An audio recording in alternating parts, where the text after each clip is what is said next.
Salut, bonjour tout le monde. Eh bien, écoute, moi, je suis vraiment très content de pouvoir passer un moment avec toi et on va parler de géobiologie. C'est un domaine qui m'intéresse tout particulièrement. J'y ai été initié il y a pas mal de temps, puis je suis pas allé au bout de cette pratique puisque il faut de l'entraînement, il faut de la pratique, il faut de l'intéressement. Mais j'ai bien conscience de tous ces phénomènes géobiologiques et qui de mieux qu'un géobiologue pour pouvoir parler et approfondir le sujet. Et on s'est rencontrés sur les réseaux sociaux, ça a tout de suite accroché. Et comme d'habitude, j'aime bien pouvoir parler de ces sujets ultra passionnants et pouvoir parler à tous ceux qui vont vouloir nous écouter d'un domaine qui est encore méconnu pour la plupart, qui est le domaine de la géobiologie. Mais avant d'entrer dans le sujet, je vais te laisser te présenter et nous dire un petit peu qui tu es et comment tu en es venu à tout ça. D'abord, merci de me recevoir, de faire le podcast. Moi, c'est avec plaisir donc, que je me joins à toi. Donc, moi, je m'appelle donc Nicolas Moisan, je suis géobiologue. Je suis aussi consultant en Vastu Shastra, donc c'est un art sacré de l'habitat indien. Ok. Et je suis aussi sourcier. Voilà. Et donc, du coup, en fait, moi, je me suis formé en géobiologie il y a quelques années déjà, au moment où je faisais construire, en fait, pour moi. Et évidemment, je cherchais à faire un habitat qui soit sain, et puis en harmonie aussi avec la nature, parce que je suis en pleine nature dans le Gard, là, en zone Natura 2000. Et donc, je me suis formé pour moi, et en fait, ça m'a passionné. Ça a été vraiment un chemin initiatique. Et j'ai d'abord fait une formation un peu classique sur 3 semaines avec l'Institut Thiraud, Pierre Thiraud. Et puis après, j'ai suivi aussi plusieurs géobiologues que j'ai accompagnés pour avoir de l'expérience, parce que c'est vrai que pour moi, la géobiologie, on peut s'initier en quelques week-ends, etc. Mais c'est d'abord une transmission qui se fait un peu par l'expérience. Voilà.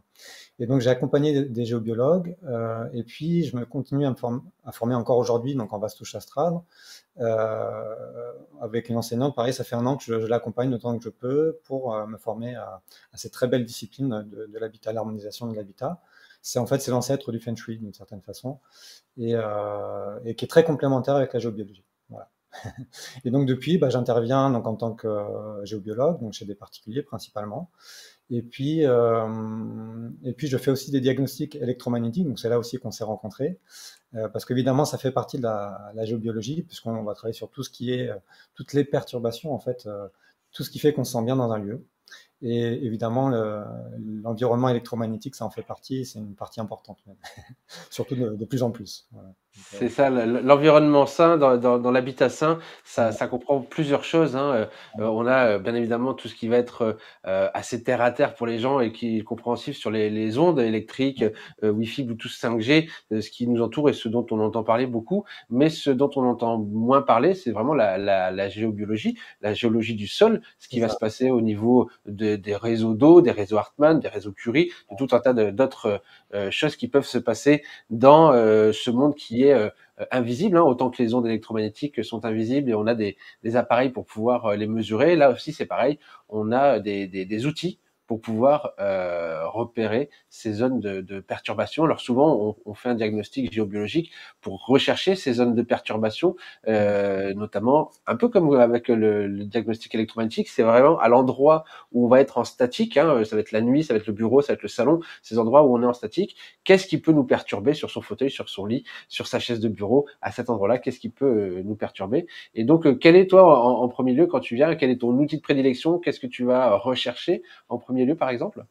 En fait, disons on va dire que je travaille sur trois grands domaines hein, quand j'interviens sur une maison. Donc il y a la partie électromagnétique. Et donc ça va à la fois de l'environnement un peu plus global autour de la maison, voir s'il y a des antennes, s'il y a comment dire, des lignes haute tension, ce genre de choses.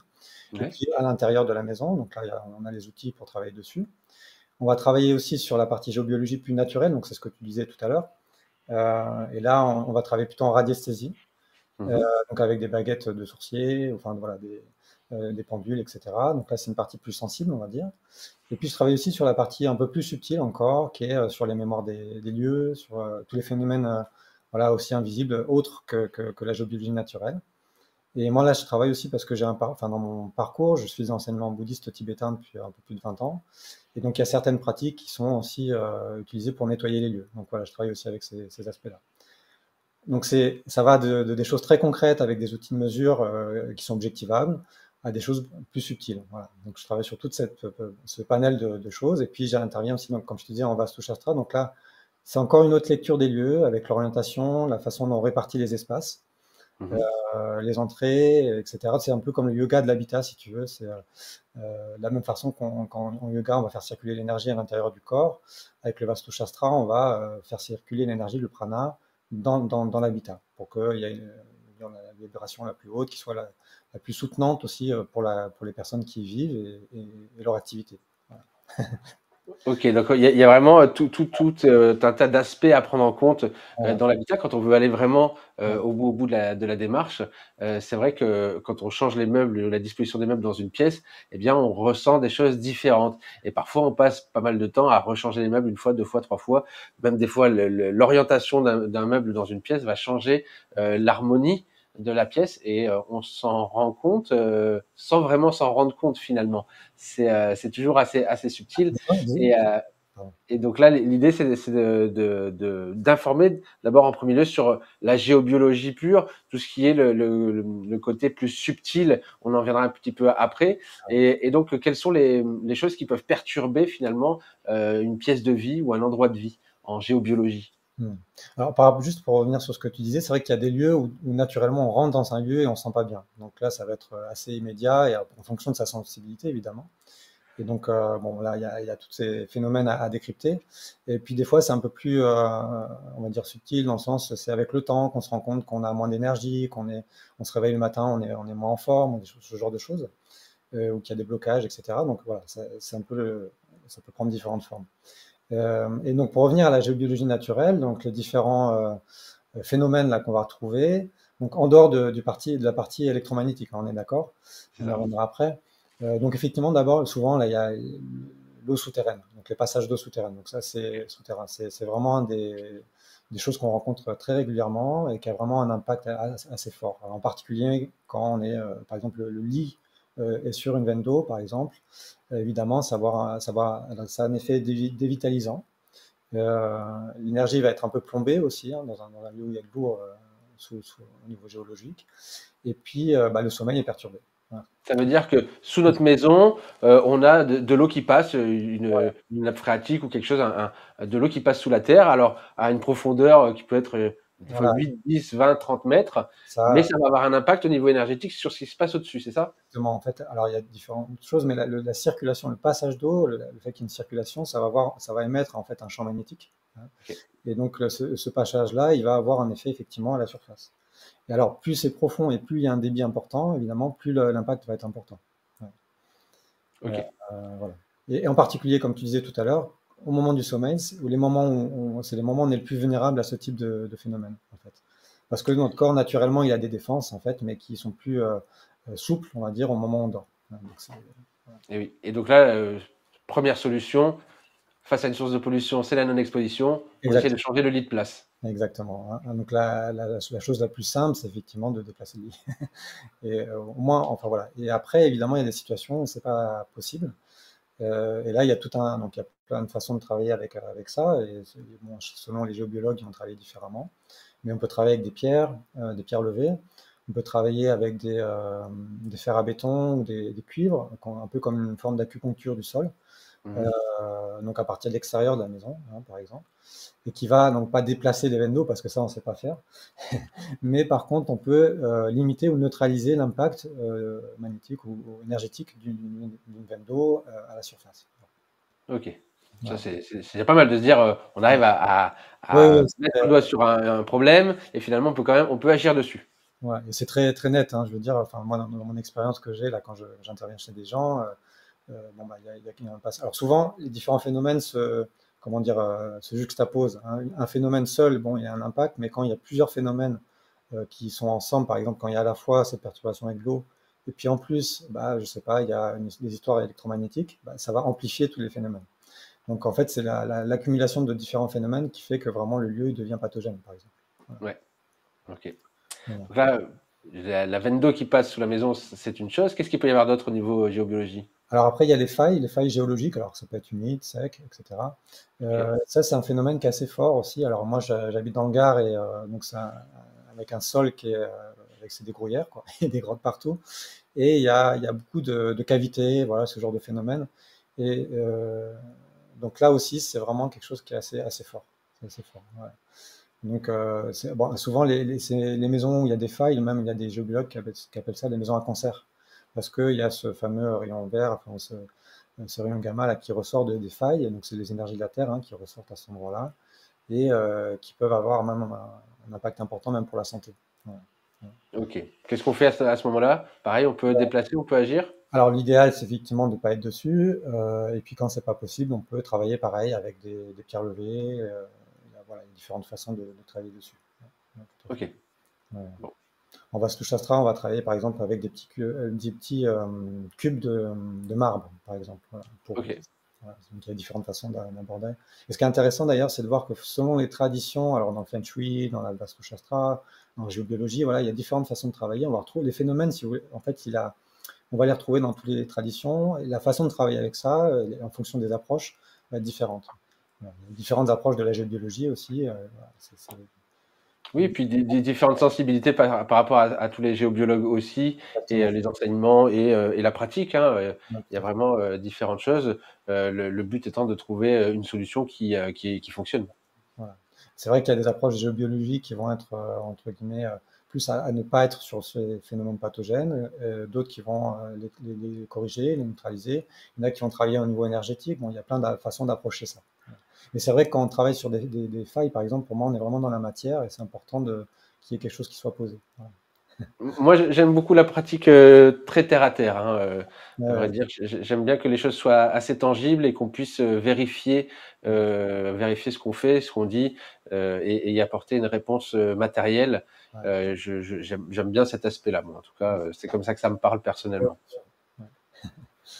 Ouais. Donc là, il y a donc l'eau, les failles. Qu'est-ce qu'il peut y avoir d'autre après? Alors après, il y a tout ce qu'on appelle les réseaux géomagnétiques ou cosmotelluriques, hein, les Mhm. réseaux telluriques. Euh, donc là, il y a différents. Donc c'est comme un maillage énergétique en fait des énergies de la Terre, en fait, si tu veux. Et donc là, il y en a différents. Alors les plus connus, ceux qu'on retrouve, c'est les réseaux Hartmann, Curie, les grandes diagonales. C'est les plus connus, mais en fait, il y a différentes. Il y en a encore d'autres. Voilà, il y a plein d'autres façons d'aborder ça. Et alors, c'est pas disons qu'ils sont pas négatifs en soi, bien sûr. Ça fait partie un peu de la respiration de la Terre, là, c'est de l'énergie naturelle. Mais par contre, il y a des endroits où il y a ces réseaux qui se croisent et en fait qui peuvent devenir à certains endroits pathogènes.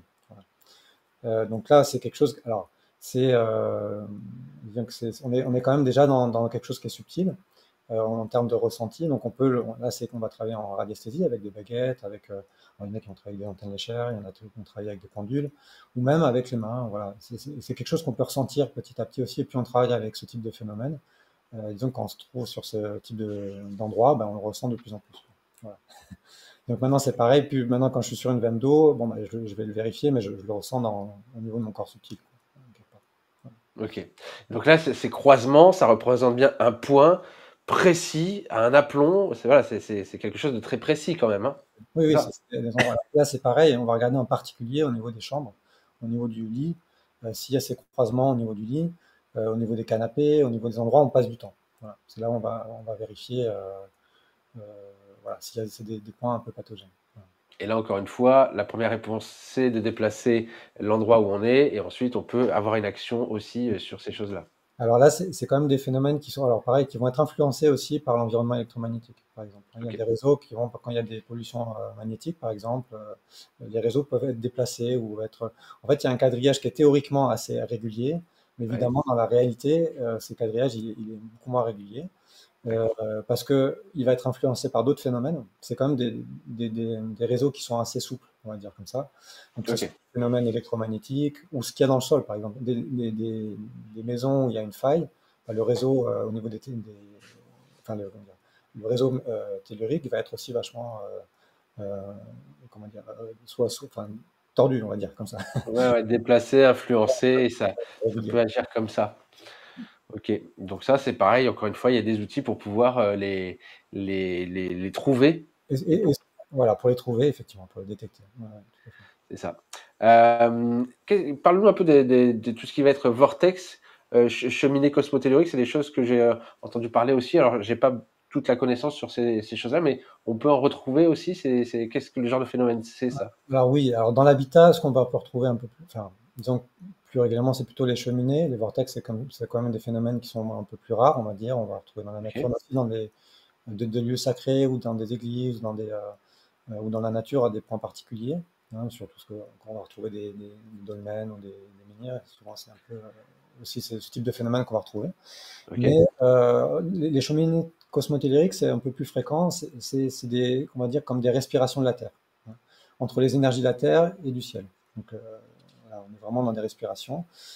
Pareil, elles ont un rôle particulier. Alors, il y a plein de façons d'appréhender aussi ces phénomènes, mais euh, on va dire que là aussi, comment dire, euh, c'est un phénomène naturel. Il n'est pas négatif en soi, mais quand il se retrouve dans la maison, il peut avoir un impact. Voilà. Alors, on parle des cheminées elles-mêmes, et puis des bras, un peu, c'est voilà, qui sortent de la cheminée, qui sont autour, et qui peuvent avoir un impact aussi, donc pareil, sur le sommeil, sur le bien-être, l'énergie dans la maison, quoi. Et ça, on peut les déplacer. Voilà, Ça, on peut les déplacer, ça. voilà, ça, c'est quelque chose qu'on peut déplacer. Ok, d'accord. Ça dépend des courants de géobiologie, on va dire, mais enfin, Oui, oui, oui. Ça en fait des choses quand même, hein. On se rend pas compte oui, de l'environnement dans lequel on évolue, mais il se passe des choses. Alors souvent, le point d'entrée par rapport aux ondes électromagnétiques, les appareils de mesure qui bipent quand on s'approche d'un fil d'un appareil qui est pas mis à la terre, ça c'est hyper tangible. On se dit bon, l'électricien il a un outil qui lui sert à vérifier. Bon, ça marche et je vois qu'il se passe quelque chose. Après, il y a des testeurs de champ qui donnent des valeurs. On peut utiliser le testeur de tension induite qui donne des valeurs aussi.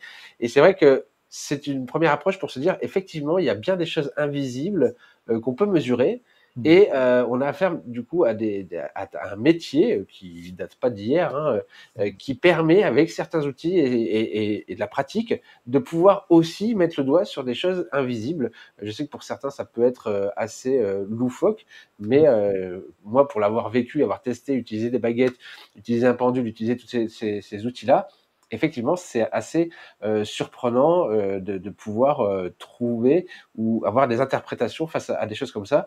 Quand moi j'ai fait cette formation de géobiologie, on était donc, je sais pas, 6 ou 8 à utiliser des baguettes, et donc on était à un endroit où la personne qui nous apprenait ça savait où est passé justement l'eau, et en faisant de la détection, eh bien, on trouvait quasiment tous à peu près la même chose et à la même profondeur, alors que on l'a fait pas les uns avec les autres, mais les uns après les autres, seuls. Et c'est assez fou de se dire, bah, même des apprenants peuvent déjà commencer à avoir une certaine sensibilité. Alors bien sûr avec une marge d'erreur qui était assez importante, mais on était assez mm. proche des mêmes résultats à quelques mètres près. Donc, moi, j'étais assez épaté par ça aussi. Ah oui, c'est vraiment étonnant en fait. Moi, des fois, quand j'interviens chez des gens, ils me demandent d'essayer les baguettes parce que voilà, ils n'ont pas eu l'occasion avant, puis là c'est l'occasion.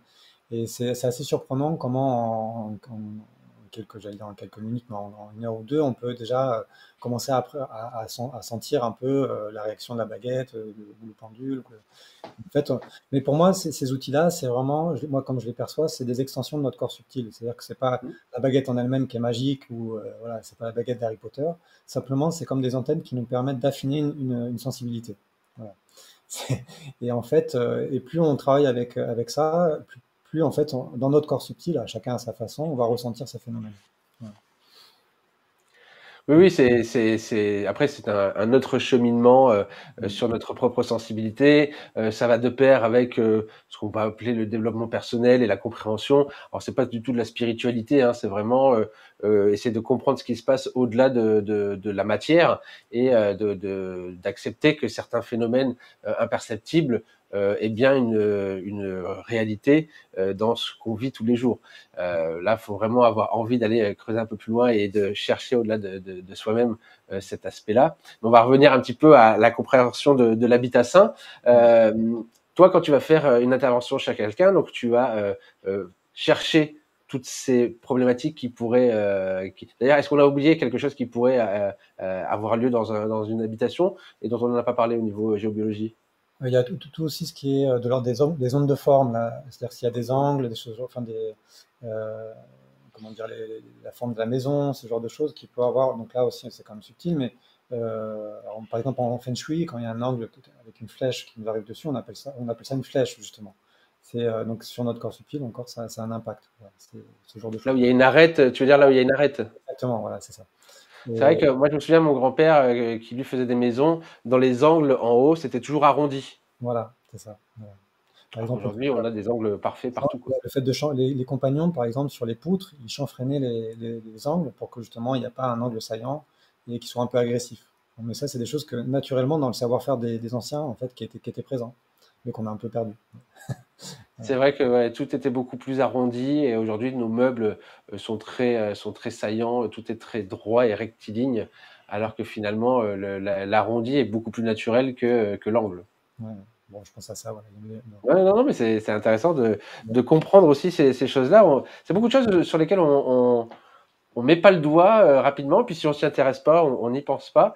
Et finalement, c'est quand on se pose un petit peu et qu'on y porte son attention, qu'on arrive à comprendre certaines choses. Ça me fait penser, tu sais, quand je dis aux gens, ils me disent, oui, mais les ondes, on les sent pas, on les voit pas. Et je leur dis, bah, écoutez, est-ce que vous avez déjà fait l'expérience un jour où les plombs ont sauté dans la maison et puis on s'aperçoit que l'atmosphère est bien différente, quelque Ouais. part un peu plus calme, plus apaisée. Et les gens disent, c'est vrai, effectivement, ça m'est déjà arrivé de savoir que ça avait sauté parce que bah, il y avait un truc qui clochait. Et finalement, ah bah oui, la lumière marche pas, qu'est-ce qui se passe? Ah bah oui. Et ils ont ressenti instinctivement qu'il y avait une atmosphère bien différente. Donc on a ces antennes, mais si on les utilise pas et si on les développe pas un petit peu, eh bien on ne s'en sert pas tout simplement. Ouais, tout à fait. Ouais. C'est ça.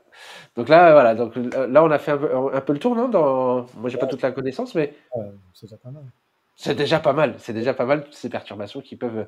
rentrer en ligne de compte. Et donc après, quand tu as fait cette expertise-là, au niveau électromagnétique, alors moi j'en ai parlé dans plein de fois, mais ça m'intéresse de Mm. savoir un petit peu comment toi tu réagis, voir pour comparer un petit peu par rapport à ce que moi je mets en place et Ah. ce que je sais. Alors là, la première chose, c'est que je fais une lecture déjà à partir de cartes ou à partir de géoportails, etc., pour lire un peu l'environnement immédiat. Voir s'il y a une antenne, voir la direction des antennes, quel type de fréquences ils sont. Les lignes haute tension, s'il y a voilà, une ligne 400 000 volts qui a 50 mètres, bah, ça va avoir un impact assez fort.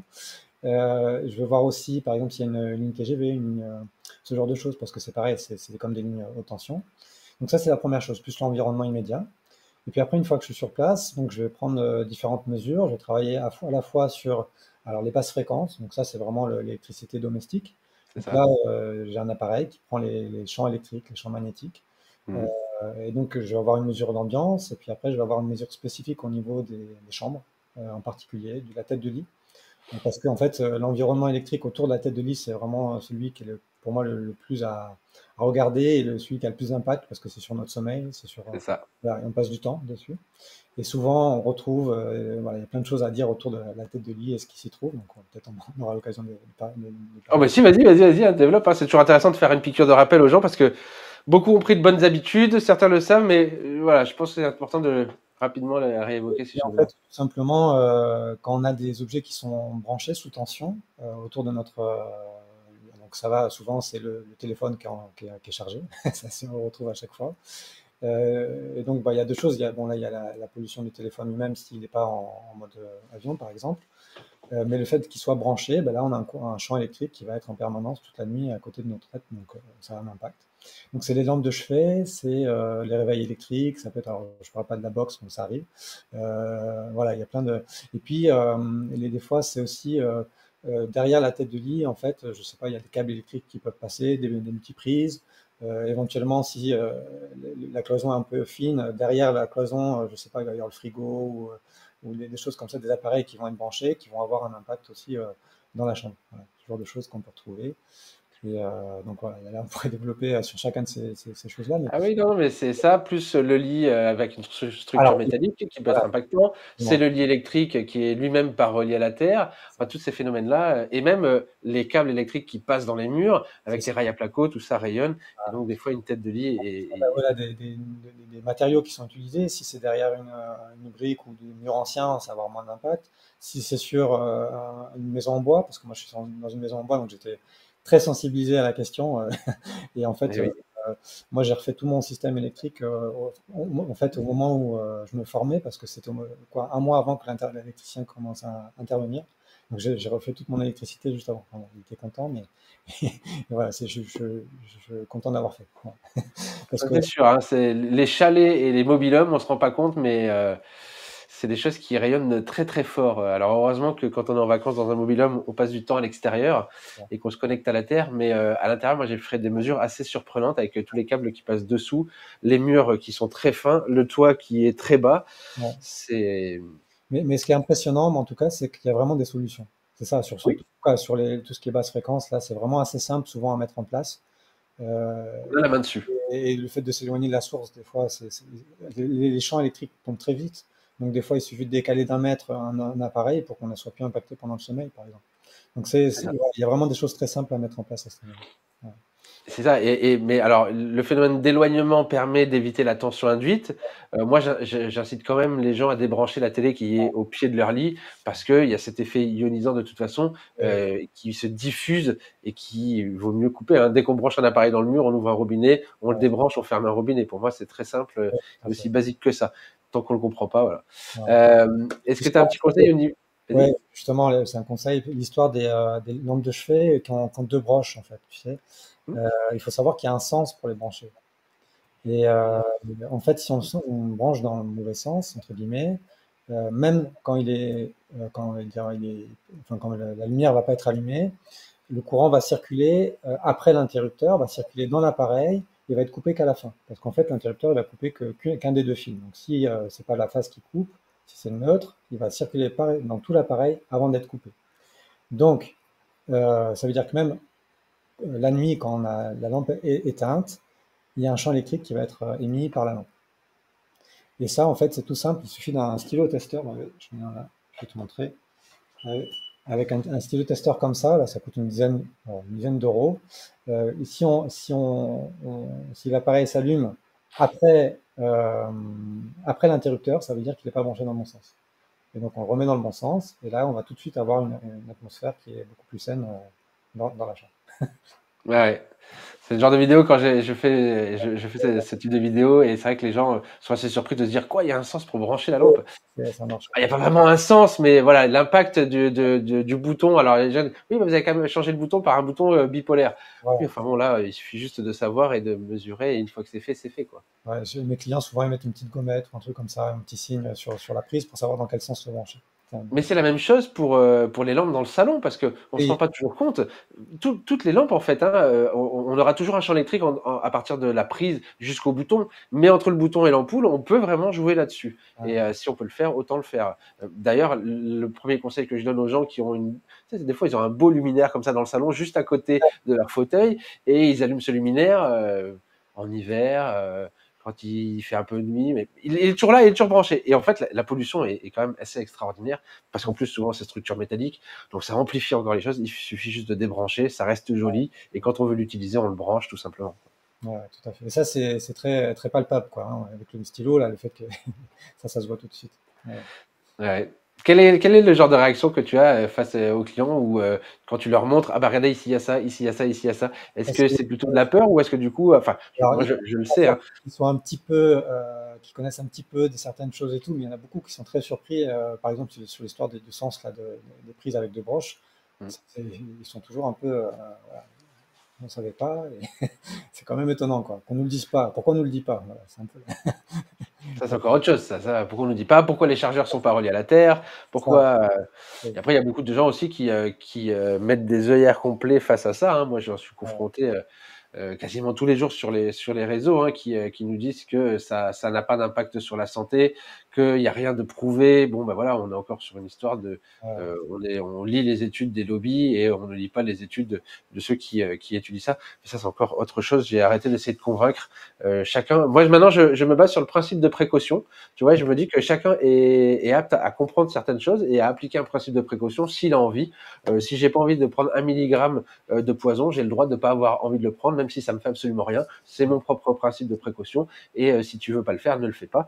Mais continue à dormir avec ton téléphone portable branché sous ton oreiller et grand bien te fasse. Moi, c'est plutôt comme ça que je réagis aujourd'hui parce que il y a assez d'informations, je pense, ouais, qui circulent depuis longtemps. Il y a beaucoup de données .gouv. Hein, on sait que sur les ondes électromagnétiques, sur la loi abeille dans les lieux d'accueil de la petite enfance ou le décret de 2016 pour les employés qui travaillent sur l'obligation de prendre soin de l'environnement électromagnétique, il y a quand même des choses qui existent, qui sont là, qui doivent être mises en place, qui ne le sont pas toujours malheureusement, mais ça existe. Et puis il y a des associations comme les Robins des Toits qui travaillent depuis des années, des gens qui accompagnent des électro-hypersensibles. Bref, un domaine très intéressant et particulier quand on voit comment c'est adopté en France avec des gens des docteurs, que ce soit le professeur Bellepomme ou le docteur Gérard Dieuze, qui sont mis de côté ou même mis à mal par le système des docteurs. Hein.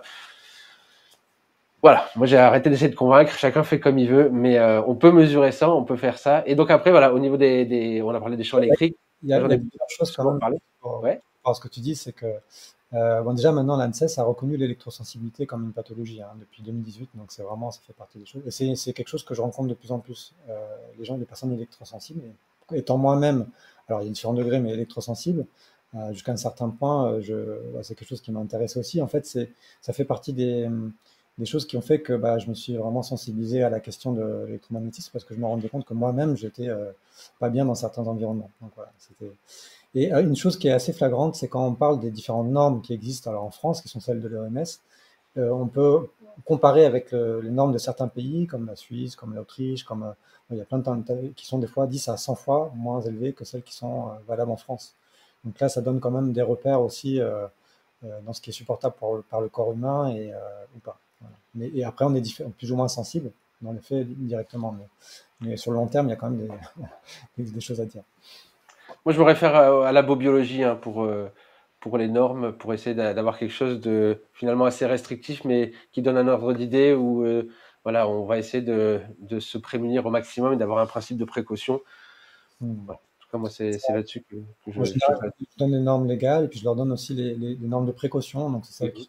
qui font plus ou moins consensus en jeu biologique, quoi, et qui permettent d'avoir quand même des repères voilà, de ce qui est supportable ou pas. C'est ça.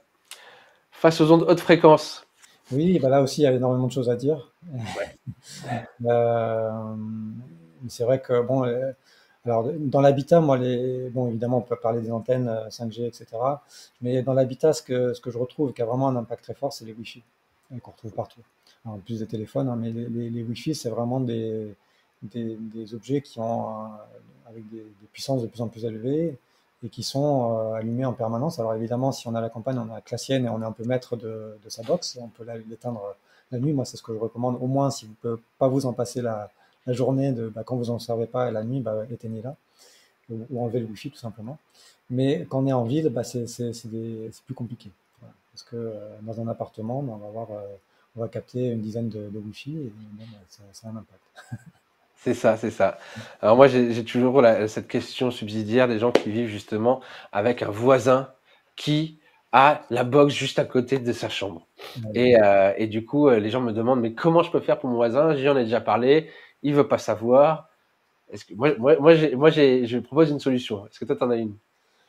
Bon, après, il existe quand même des choses qui sont possibles à faire avec des peintures ou ce genre de choses qui sont sur le mur, qui est directement au Ouais, niveau de la tête de lit, par exemple. Il y a des peintures qui sont anti-ondes, exprès pour les hautes fréquences. Donc ça, c'est quelque chose qui est possible. Voilà. C'est une des solutions quand on n'a pas le choix et que vraiment la box est derrière le mur. c'est ça. euh, on peut pas faire. Si on peut pas le Alors, moi, en moins coûteux, je leur dis, vous pouvez offrir à votre voisin une housse, tu sais, anti-ondes pour box. Ce qui ouais. va permettre de réduire l'intensité du signal. Donc, lui, ton voisin, il va toujours capter aussi bien de l'autre côté de son appartement. Ouais. Et toi, de l'autre côté, tu auras une intensité de signal qui sera quand même nettement diminuée. Donc, c'est une solution. Les gens disent, ah, je dois faire un cadeau à mon voisin qui, en plus, lui, il va rien faire. Oui, mais en tout cas, voilà, tu seras, toi, moins impacté. Encore faut-il que le voisin soit d'accord pour mettre en place cette situation. Mais en tout cas, C'était dans le cas où là où le voisin était vraiment réfractaire et qu'on pouvait ah, pas. s'il est réfractaire, oui, voilà, là, c'est sûr que voilà, la peinture anti-ondes fonctionne très, très bien En pour même pouvoir temps, faire ça. le plus important, c'est de bien le relier à la terre. Voilà. Exactement. Ah oui, oui, parce que tout matériel conducteur soumis à un champ électrique se met à rayonner. Du coup, on se retrouverait avec un mur qui serait encore plus, générerait plus de tension induite encore. Donc oui, il faut le mettre à la terre absolument. Comme tous les rideaux anti-ondes, comme tout ce qu'on peut mettre qui est anti-ondes, ce sont l'effet Faraday. Et cet effet Faraday, si on le ramène pas à la terre, eh bien, le champ électrique va se balader partout Mmh. et ça sera pire. Ouais. D'ailleurs, comme pour les bandeaux pour les femmes enceintes, à ne pas utiliser dans un endroit électriquement chargé, comme les bonnets. Alors, tu sais, j'ai travaillé, je raconte souvent cette anecdote, mais elle me fait un peu rigoler. Je travaillais en Biocoop à Carcassonne et on avait des gens qui venaient au magasin avec un bonnet, tu sais, avec du papier d'aluminium dessous pour les ondes. Oui. Et ce qui fonctionne très bien, hein, je veux dire, quand tu es à l'extérieur, par rapport aux ondes de fréquence, il va y avoir cet effet Faraday. Et dès qu'ils rentraient dans le magasin, ils disaient, oh là là, il y a beaucoup trop d'ondes, il y a beaucoup trop d'ondes. Ben non, mais oui, effectivement, il y avait les luminaires qui étaient là et donc beaucoup de champs électriques. Et le papier d'aluminium, puisqu'ils y étaient sensibles, eh bien, se mettait à rayonner. Il suffisait juste finalement d'enlever le chapeau pour avoir quelque chose qui rayonne beaucoup moins. Mais c'est la même chose que d'avoir une tablette de chocolat dans la poche de sa veste. C'est le même phénomène. Mais à utiliser, il faut comprendre le phénomène pour bien l'utiliser, tout ça. Ouais. Ça demande d'avoir un minimum de compréhension pour pas être. Voilà. Parce que des fois, en voulant bien faire, on peut. Il y a des choses un peu surprenantes. C'est ça. C'est ça. Alors moi, tu vois, par exemple, typiquement, je pourrais vendre tout ce type de matériel, de vêtements anti-ondes, de toutes ces choses-là, mais je les propose pas parce que les gens ont manque de connaissances. Et est-ce que ça t'arrive, toi, de préconiser, par exemple, un baldaquin anti-ondes pour des gens qui sont électro-hypersensibles? Moi, je sais que j'évite d'en parler parce que on tombe dans une parano après, et te dire, il faut vraiment se protéger, il faut vraiment se protéger. Je pense que pour moi, c'est un lieu de retraite ou de secours pour des gens qui sont très sensibles, mais je mise, moi, sur la capacité d'adaptation du corps pour éviter de faire un trop d'ondes, pas d'ondes, trop d'ondes, pas d'ondes.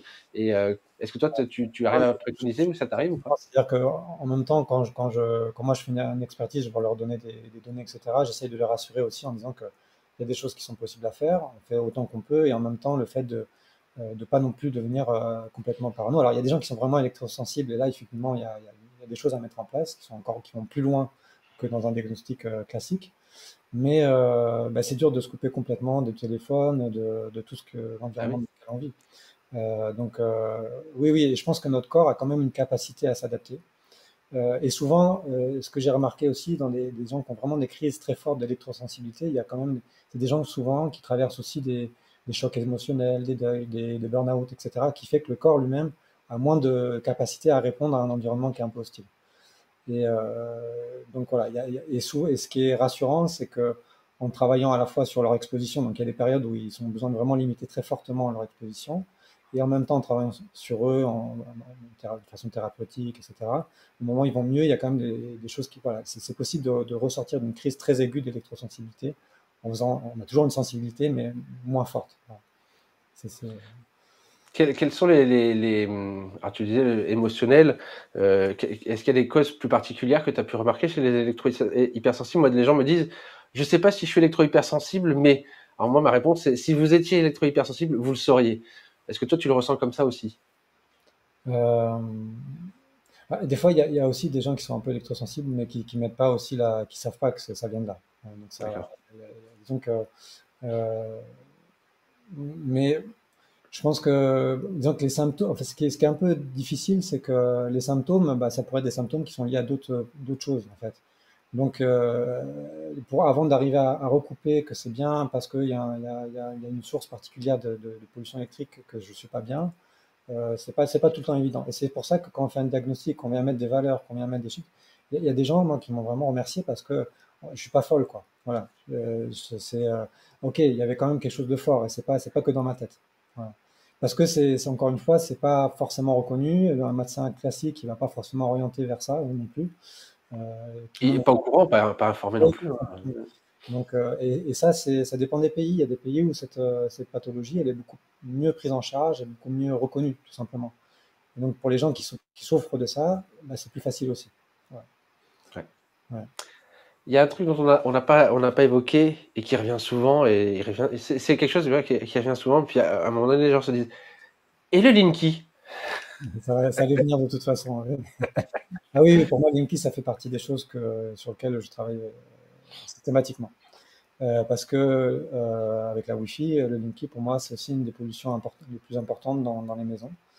Alors, je vais sortir de tout ce qu'il y a autour du Linky, voilà, tout ce qu'on peut dire en dehors de la pollution elle-même. Le Linky, en fait, c'est un transformateur.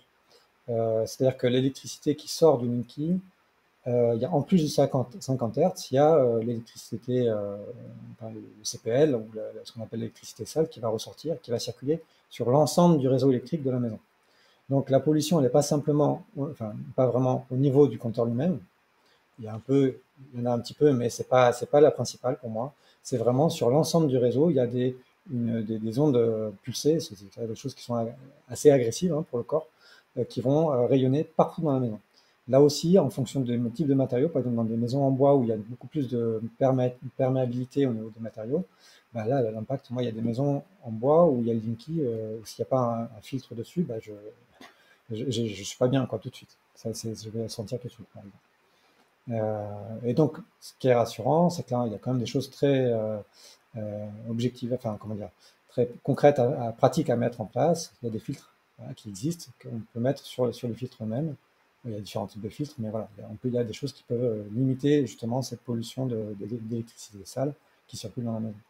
Est-ce qu'il faut On ça? a, Pardon, on a des filtres au niveau du compteur c'est qui vont ça. arriver, et puis on a des filtres qui sont plus nomades, qu'on peut C'est ça. mettre directement dans les pièces. Hein. J'en parle assez régulièrement, du Panda notamment, hein, de chez Polier, qui permet, ce qui est comme un, un programmateur de machine à laver, hein, cette Mhm. taille-là à peu près.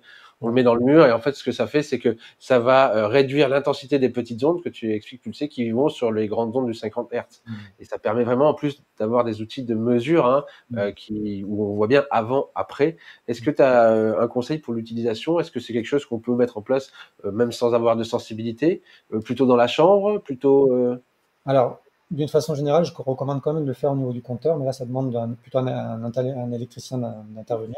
Hein, c'est pas, on peut pas le faire soi-même parce qu'on touche au compteur. Hein, donc, voilà. Mais par contre, effectivement, il y a des fois où c'est beaucoup plus simple de mettre en place avec ce type de filtre-là, Panda, etc.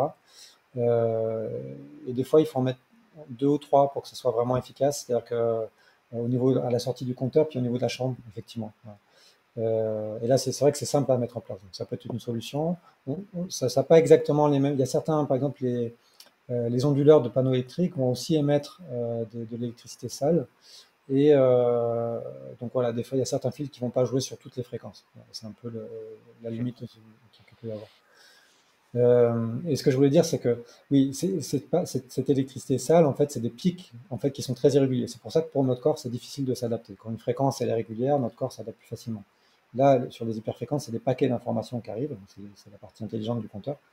Et en fait, cette électricité sale, il y a encore 10 ans, quand les industriels rejetaient ce type d'électricité, ils avaient des amendes. Parce qu'on considérait que c'était pas simple de le rejeter sur le réseau public. Voilà. Pour une petite anecdote.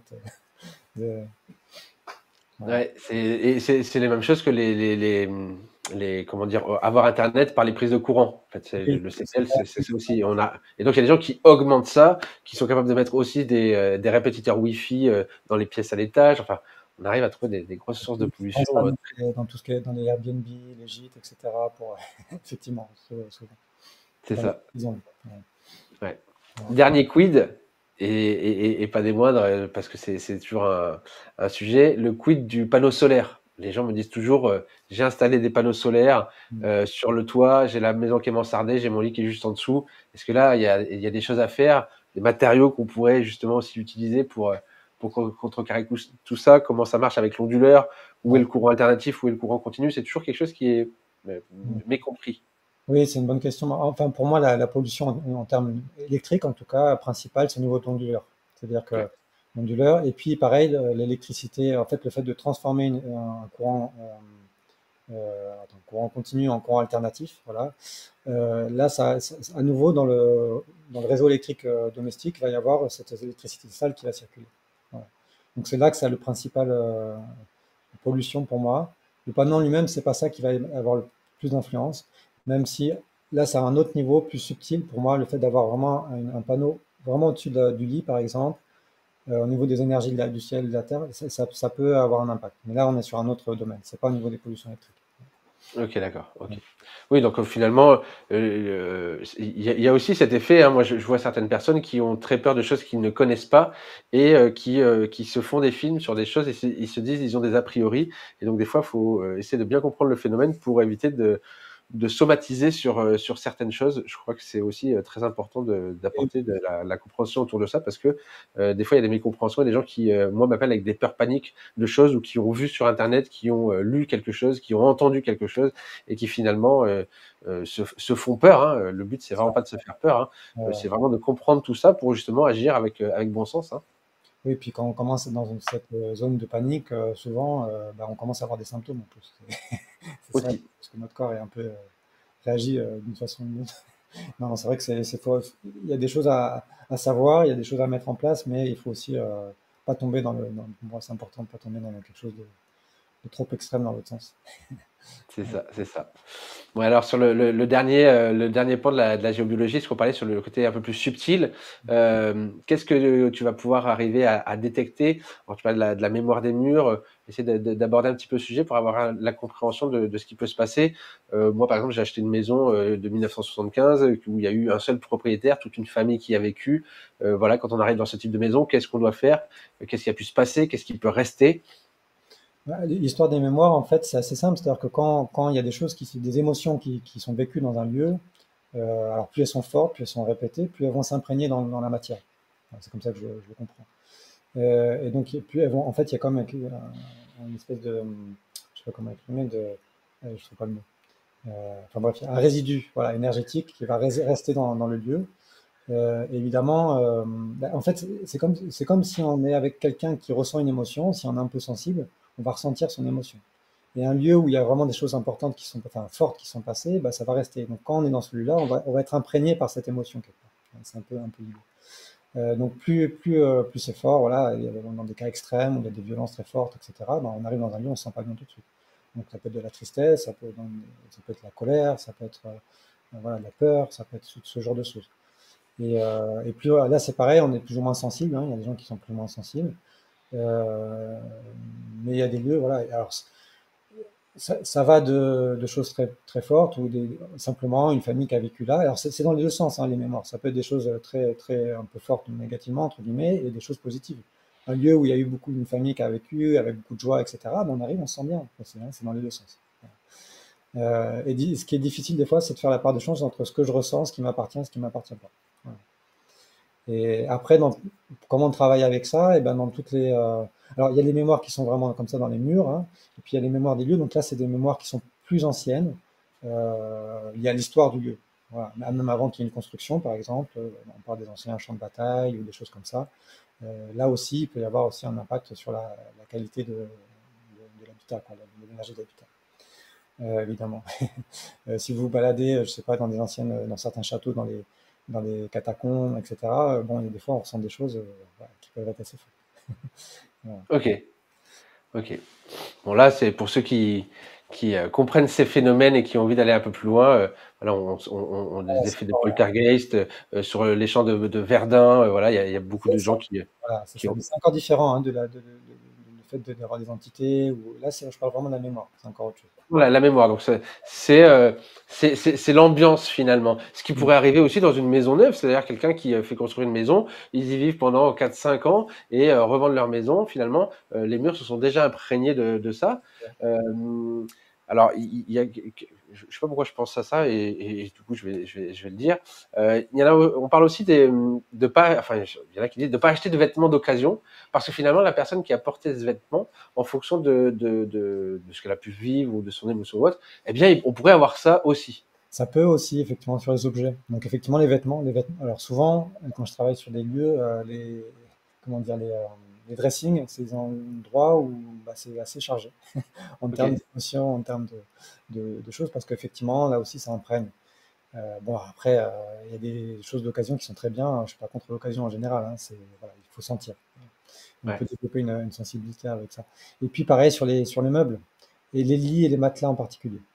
Ça m'est arrivé de faire enlever des matelas de certains endroits.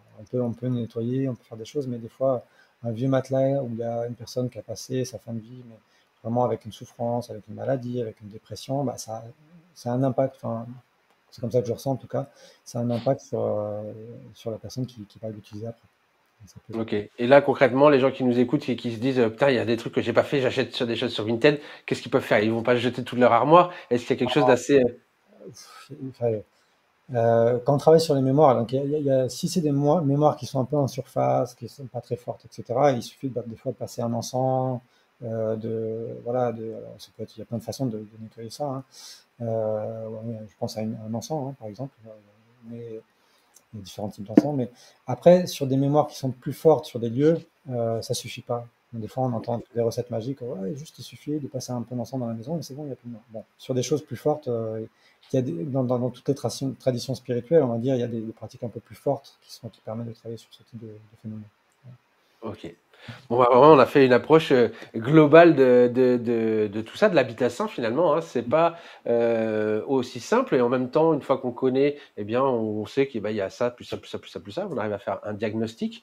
Où est-ce que tu interviens, toi, en France? Alors moi, je suis dans le Gard, Ouais. au nord du Gard, à la frontière avec l'Ardèche. Donc principalement, j'interviens dans les 2 heures autour, dans la région, donc ça va jusqu'à presque à Aix-en-Provence, on va dire, à Montpellier, et voilà, en Lozère un petit peu, en Ardèche, dans cette Oui, tu es région. au sud de Lyon, presque Grenoble. Pas, ça m'est pas arrivé. Pas jusqu'à Grenoble, ça fait loin parce que Et c'est après, montagneux. je profite aussi de moi des voyages, des déplacements que je fais personnellement pour faire des fois d'intervenir. Donc ma famille est dans la région d'Angers, donc dans le Maine-et-Loire, voilà. Donc et puis des fois entre les deux, autour de Clermont-Ferrand, ça m'intéresse, ça m'arrive d'intervenir. Et puis j'ai ma belle famille à Marseille, donc pareil, j'interviens aussi dans la région. Ok, Avoir un peu super. de terre, voilà, c'est un peu principalement. Donc là, si on veut te contacter, moi je sais que tu as une page Instagram puisque c'est Oui, à partir de là où on t'a trouvé. Tu fais du contenu que j'aime beaucoup et beaucoup de gens te suivent pour un compte sur la géobiologie. C'est pas toujours évident. En tout cas, moi j'en connais quelques-uns et c'est toujours très très intéressant. Comme quoi, il y a quand même un vrai engouement et une vraie science. Hein. C'est pas de l'atypisme. Donc vraiment, moi j'encourage tous ceux qui nous écoutent à s'intéresser à la géobiologie, à aller voir ce que toi tu proposes sur ton site internet d'ailleurs. merci. Oui. Effectivement, oui, j'ai un site internet aussi. Bon, la partie la plus vivante, c'est sur mon Instagram. Voilà. Il y a plus de contenu mis à jour.